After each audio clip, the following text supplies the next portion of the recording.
हो गया माँ? नहीं नहीं माता।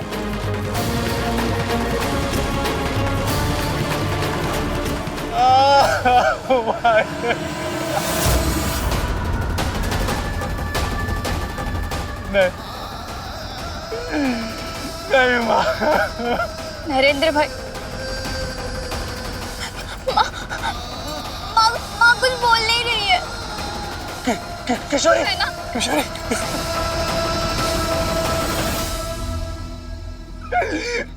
किशोरी। नरेंद्र भाई जी, यहाँ कोई तो आया था। भयावह पशु जैसी ध्वनि थी उसकी। कहीं उसने माँ को तो पशु नहीं था किशोरी, वो असुर था। असुर? प्रचंड असुर है किशोरी, और इसकी दृष्टि जिस पे पड़ती है वो पत्थर बन जाता है।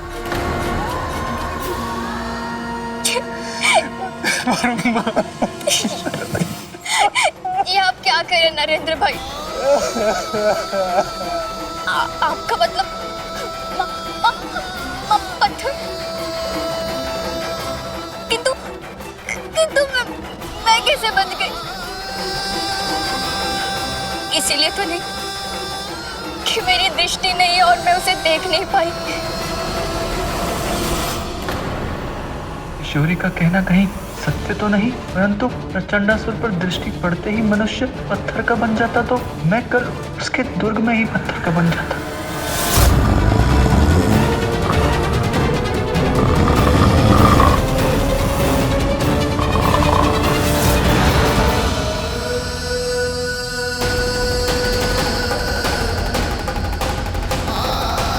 नहीं, ना प्रचंडासुर की हम पर दृष्टि पड़ने से और ना ही हमारी दृष्टि प्रचंडासुर पर पड़ने से। उसके नेत्रों में झांकने से ही मनुष्य पत्थर का बन जाता है। तभी किशोरी को कुछ नहीं हुआ। किशोरी, किशोरी, मेरे साथ चल। कहाँ? हमें तुरंत माता रानी के पास जाना होगा। चल।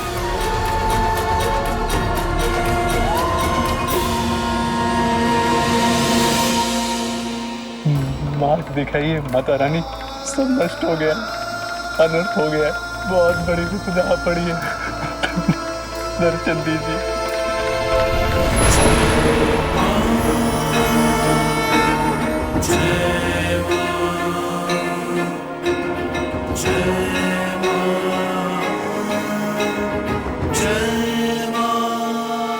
पर्याप्त अवसर दे दिया प्रचंडासुर को, किंतु अब उसका दमन निश्चित है। माता रानी, माँ, किंतु आप उसके नेत्रों में मत देखिएगा। जो देखता है वो पत्थर बन जाता है। किशोरी की दृष्टि नहीं है ना, इसीलिए बच गई। बिना उसके नेत्रों में देखे, बिना उसके समक्ष गए, आप उसका दमन कैसे करेंगी? तुम दोनों चिंतित ना हो। नरेंद्र, तुम भारती के समीप और किशोरी, तुम अपनी माँ के समीप जाओ और प्रतीक्षा करो। सब मंगल होगा।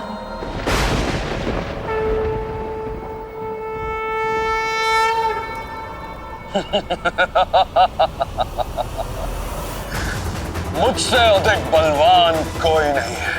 मुझे कोई क्षति नहीं पहुंचा सकता, मुझे कोई पराजित नहीं कर सकता, ना ही मनुष्य, ना ही भगवान। प्रचंडासुर, हमने तुम्हें एक अवसर दिया था अधर्म का मार्ग छोड़कर धर्म का मार्ग अपनाने का, किंतु तुमने दंभ के चलते वो अवसर गवा दिया। अब कोई और मार्ग शेष नहीं रखा तुमने। शठे शाठ्यम समाचरे, दुष्टों के साथ दुष्टता ही शोभा देने वाली बात अब चरितार्थ करनी होगी। कहो, सामने आओ, हमारे समक्ष आकर बात करो, फिर देखते हैं कौन शक्तिशाली है। भयभीत होकर कहां छिपी हो वैष्णो देवी? मैं ललकारता हूं तुम्हें। है शक्ति तो सामने आओ। तुम्हारे भक्तों की भांति तुम्हें भी पत्थर बनाता हूं। चुपी क्यों हो? अभी तो मैं स्वप्न नहीं देख रहा ना? क्या केवल स्वप्न में आने का साहस है, सत्य में नहीं? आओ सामने, नहीं तो बताओ मैं आता हूं। प्रचंडासुर, हम तुम्हें पुनः एक अवसर और प्रदान करते हैं। अपने इस अधर्म और अत्याचार के मार्ग को त्याग दो, लौट जाओ सदाचार की ओर। धर्म और पुण्य का मार्ग अपनाओ, तुम्हारे समस्त कष्ट मिट जाएंगे। तुम्हें चिरकाल के लिए सुख और शांति की प्राप्ति होगी। इतना भय है तो पलायन करो, अन्यथा मेरे समक्ष आओ वैष्णो देवी। प्रचंडासुर पुत्र, शांत हो जाओ। मैं तुम्हारा पुत्र नहीं हूं। हमारे लिए तो समस्त संसार ही हमारी संतान है, तुम भी। इसलिए एक माँ के स्वरूप में तुमसे पुनः कह रहे हैं, अधर्म को छोड़ दो, पाप को त्याग दो।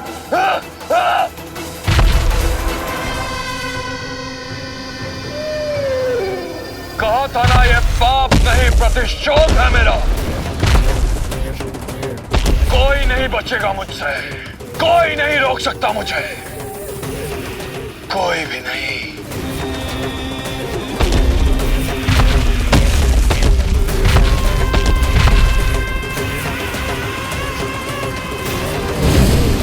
प्रचंडासुर, हम ये अनंत काल तक कर सकते हैं और हमें विश्राम की आवश्यकता नहीं, किंतु तुम क्या ये कर सकते हो?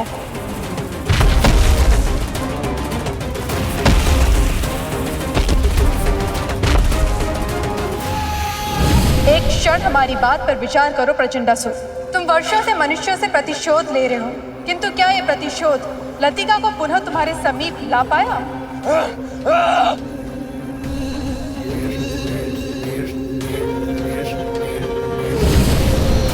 क्या उसके वियोग का दुख समाप्त हुआ? नहीं ना प्रचंडासुर, दूसरों को पीड़ा देके स्वयं की पीड़ा समाप्त नहीं होती है। इसलिए संभल जाओ, त्याग दो उत्पीड़न और उपद्रव का यह निरर्थक खेल। अपने जीवन को सार्थक करो, प्रायश्चित कर अपने जीवन को कष्टों से मुक्त करो, नहीं तो जन्म जन्मांतर तक इसी पीड़ा की अग्नि में जलते रहोगे। अपने मन से इस पाप को निष्कासित करो।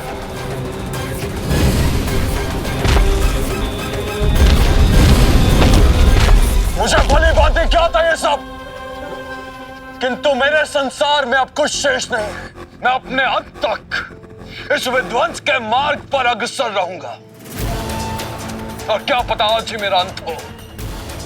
इसलिए आओ और मेरे अंत तक मुझसे द्वंद्व करो। आओ!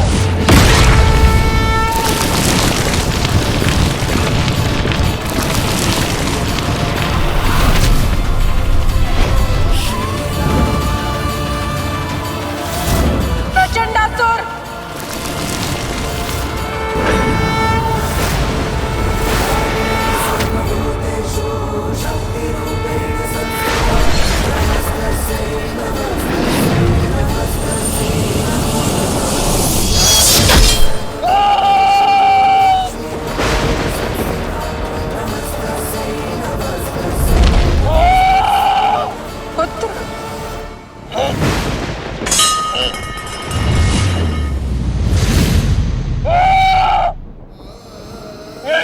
किया तुमने? यदि मेरे प्राण लेने का साहस नहीं था तो ये क्यों? पुत्र, साहस तो हम में ये करने का भी नहीं था। भला एक माँ अपनी संतान को क्षति कैसे पहुंचा सकती है? तुमने कभी ममता के स्पर्श को अनुभव नहीं किया है, इसलिए तुम्हें आभास नहीं है कि एक संतान पे हाथ उठाने से पहले एक माँ अपनी ममता, अपने ममत्व पर हाथ उठाती है। कोई भी माँ अपनी संतान को पीड़ा देके प्रसन्नता अनुभव नहीं करती है, किंतु अपनी संतान को उचित मार्ग पे लाने के लिए, उसकी पीड़ा का अंत करने के लिए वो कुछ भी कर सकती है। ये शक्ति तुम्हारे लिए अभिशाप बन गई थी, इसलिए आज तुम्हें इस अभिशाप से मुक्त कर दिया। अब कोई भी तुम्हें दोषी नहीं कहेगा, कोई भी तुमसे भयभीत नहीं होगा, कोई भी तुम्हारा उपहास नहीं उड़ाएगा, कोई भी तुमसे दूर नहीं होगा। अब तुम्हारा जीवन सुखमय होगा। मुझे क्षमा कीजिए माता रानी। मेरे प्रतिशोध की ज्वाला ने मेरे स्वयं को भस्म कर दिया था। पाप ने मेरी चेतना को बंदी बना लिया था। पापी बन गया था मैं, दुराचार करने लगा था, कितनों को पत्थर बना दिया। मेरे कुकृत्य को सुधारने का कोई मार्ग है क्या? इन्हें पत्थर से सामान्य बनाने का कोई उपाय बताइए। मैं हर संभव प्रयत्न करूंगा इन्हें इनका जीवन लौटाने के लिए। कृपया मेरी सहायता करिए माता रानी।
शिल्लू भी ठीक हो गया होगा ना?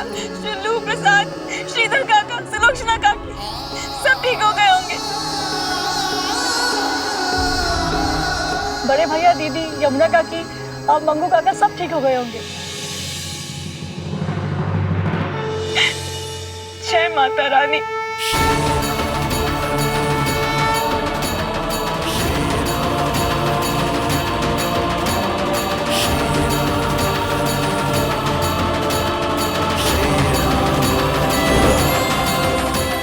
किशोरी, माँ,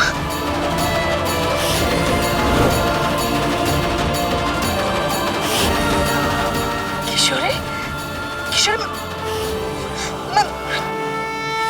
ठीक कैसे हो गए? माँ, इसका अर्थ है कि माता रानी ने प्रचंडासुर का दमन कर दिया। माता रानी ने? जय माता दी।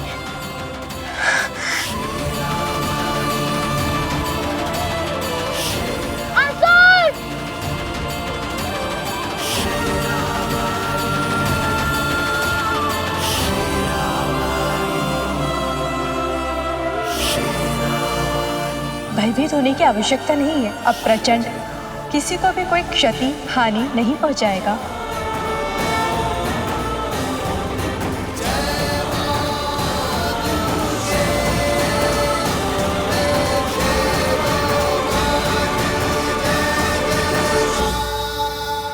प्रसाद, माँ,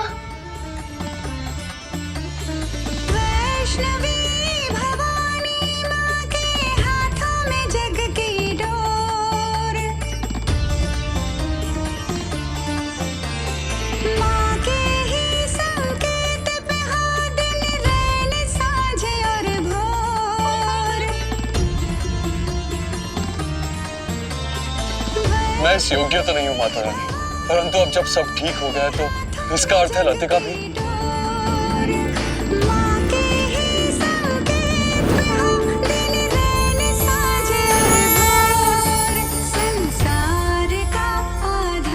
प्रचंड, प्रचंड,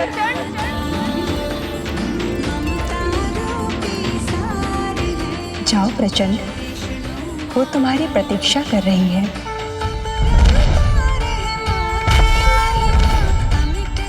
कोटि कोटि नमन माता रानी। मेरा जीवन अब आपको अर्पण। मैं सदैव आपके बुलावे की प्रतीक्षा करूंगा।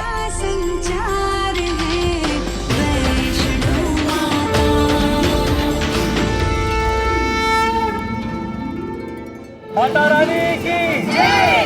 जोर से बोलो, जय माता दी। सारे बोलो, जय माता दी।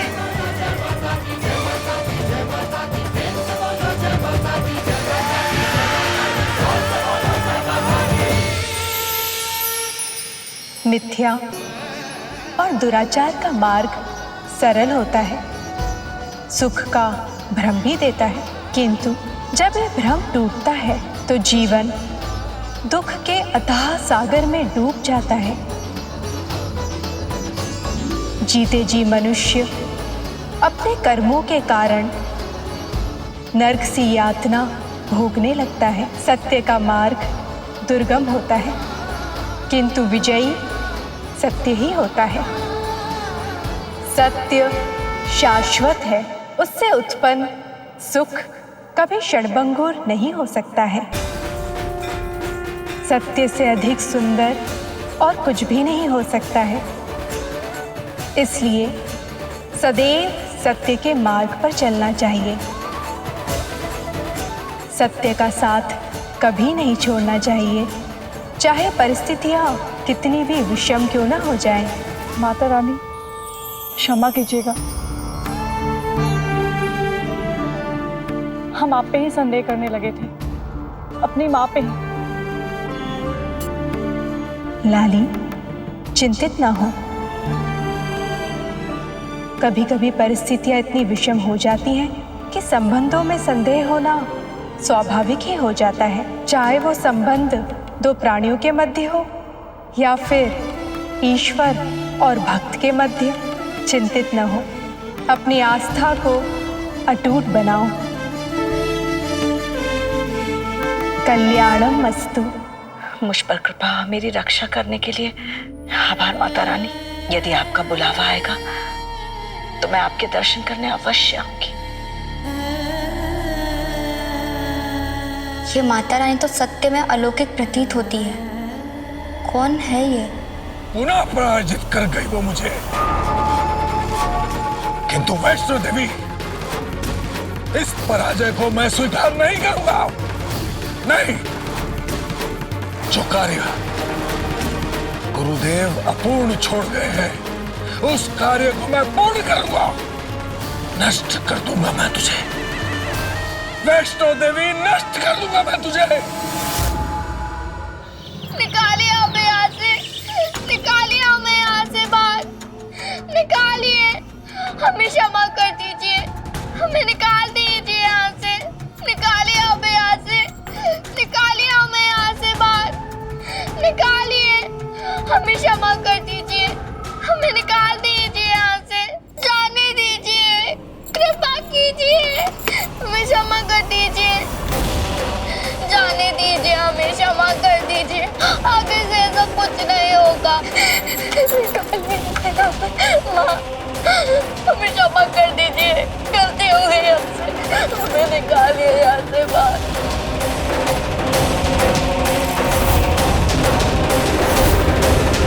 हमें क्षमा कर दीजिए माँ।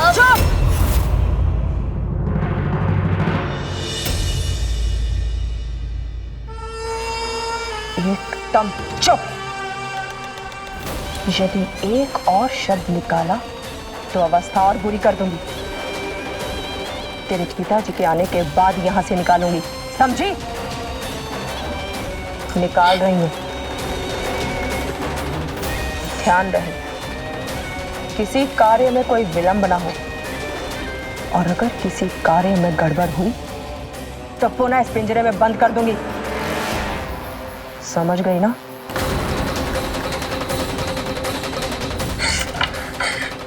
चल।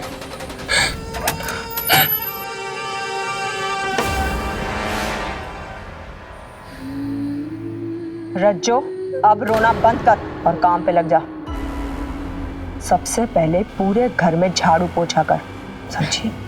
और उसके बाद मेरे लिए स्वादिष्ट व्यंजन बना। मैं विश्राम करने जा रही हूँ। ध्यान रहे कोई विघ्न ना हो। अगर कोई विघ्न हुआ तो तू जानती है।